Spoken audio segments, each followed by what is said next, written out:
इस वक्त पटना से एक बड़ी खबर आई है। मैंने आपको बताया था बिहार में केसेस के बारे में, बिहार में पेपर लीक के खिलाफ जो प्रोटेस्ट हो रहा है, जो छात्रों के खिलाफ केसेस दर्ज किए गए हैं, जो मुकदमे दर्ज किए गए हैं, वो सारे केसेस वापस लिए जाएंगे। सम्राट चौधरी की सरकार ने फैसला किया कि किसी भी प्रोटेस्टर के खिलाफ कोई क्रिमिनल एक्शन नहीं लिया जाएगा।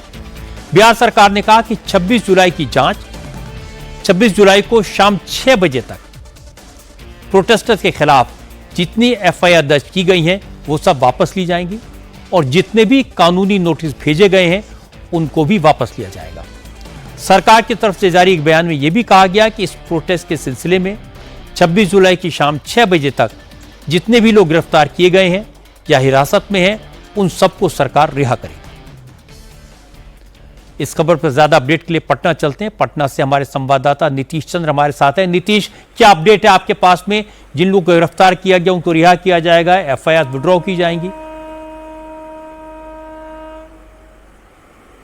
जी हाँ, बिल्कुल। अभी थोड़ी देर पहले ही ये फैसला लिया गया है और जिसमें यह कहा गया है कि जो भी एफआईआर दर्ज की गई थी 26 तारीख की शाम 6 बजे तक उन सबों को वापस ले लिया जाएगा और इसके अलावा जो भी मुकदमे थे, क्योंकि शाम में ही जो एक आंकड़ा जारी किया गया था पुलिस मुख्यालय की तरफ से, उसमें यह बताया गया था कि बिहार के अलग अलग जिलों में लगभग 700 से अधिक एफआईआर मुकदमे दर्ज हुए थे, गिरफ्तारियां हुई थी और उसमें से कई जो नाबालिग बच्चे थे, जो लड़कियां थी, उनको पहले ही छोड़ दिया गया था। बावजूद ये संख्या करीब 350 के आसपास थी।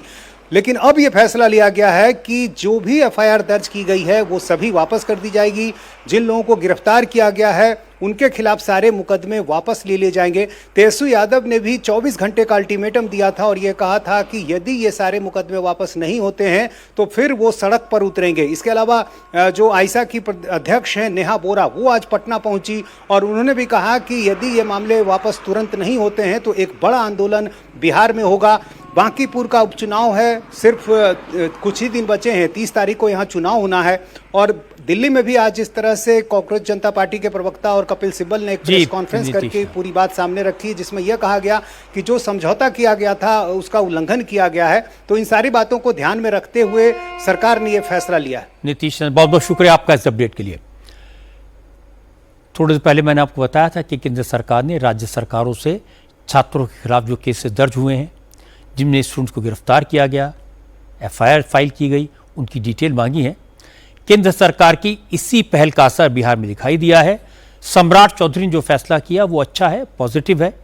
इससे प्रोटेस्ट में शामिल हुए छात्रों और उनके पेरेंट्स की चिंता दूर होगी, सरकार के प्रति छात्रों का भरोसा बढ़ेगा और उम्मीद है कि पश्चिम बंगाल की सरकार भी जल्दी ही इसी तरह का ऐलान करेगी।